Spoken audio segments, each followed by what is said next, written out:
Artificial Intelligence atau AI sekarang ini lagi mengubah dunia kita kan? Nah, di Indonesia, teknologi ini tuh kayak pedang bermata dua.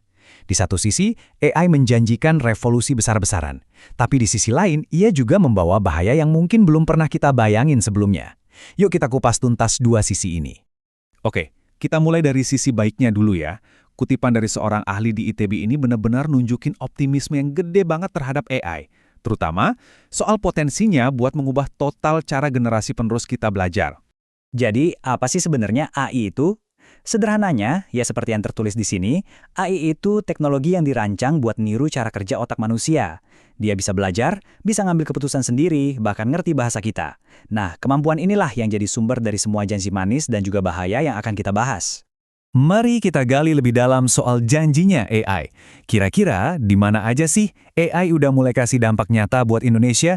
Kita akan fokus ke dua area utama nih, pendidikan dan industri manufaktur. Di dunia pendidikan, AI itu membawa 4 perubahan besar. Coba deh bayangin, setiap siswa di kelas dapat materi yang emang dibikin khusus buat dia.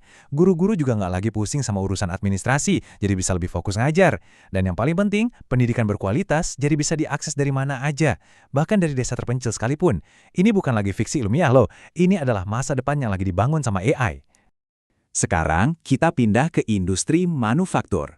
Oke, jangan pusing dulu lihat diagram yang kelihatannya ribet ini ya. Ini tuh contoh nyata dari sebuah perusahaan di Indonesia, sebut saja PT XYZ, yang pakai AI buat bikin pabrik mereka jadi jauh lebih pintar dan efisien.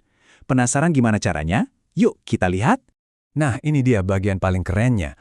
Prosesnya tuh ada 3 langkah simpel. Pertama, AI bisa meramal masa depan. Dia bisa prediksi kapan bahan baku bakal habis atau kapan mesin bakal rusak. Kedua, berdasarkan ramalan itu, perbaikan bisa dilakuin sebelum masalahnya kejadian.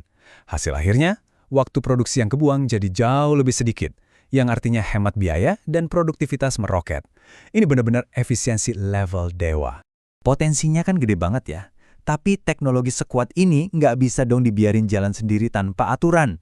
Nah, ini yang bikin kita penasaran, sebenarnya Indonesia punya rencana apa buat ngarahin semua ini biar tetap di jalur yang bener? Dan ternyata pemerintah kita udah selangkah lebih maju.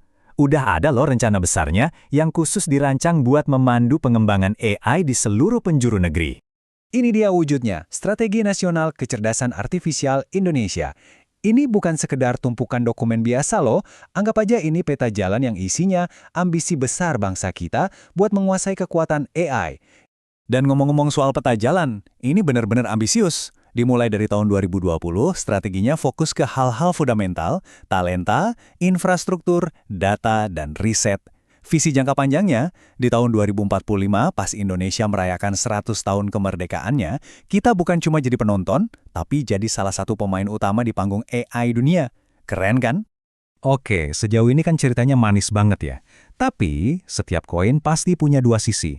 Sekarang, waktunya kita balik koin itu dan lihat sisi gelapnya. Karena di balik setiap janji manis AI, selalu ada bahaya yang sama besarnya mengintai.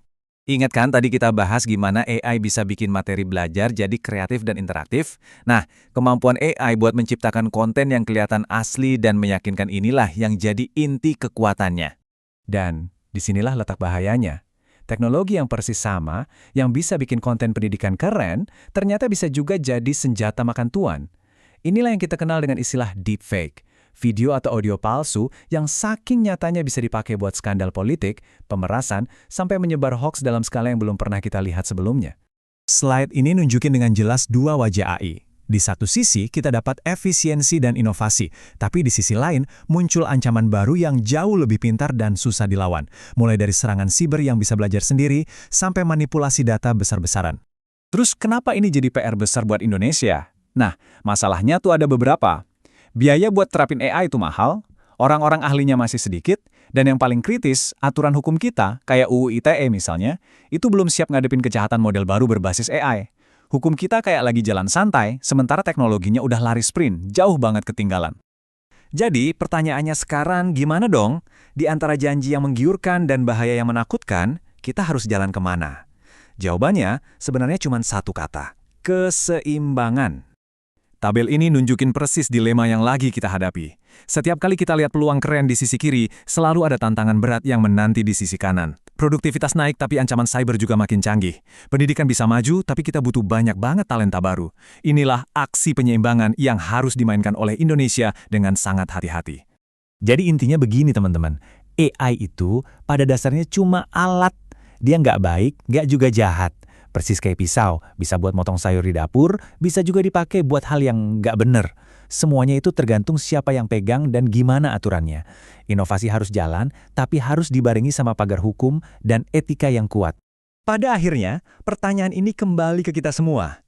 Teknologinya udah di depan mata, dan dia nggak akan nungguin kita siap atau enggak. Jadi pertanyaannya bukan lagi apakah AI bakal mengubah Indonesia, tapi bagaimana kita akan mengarahkan perubahan itu. Siap nggak kita?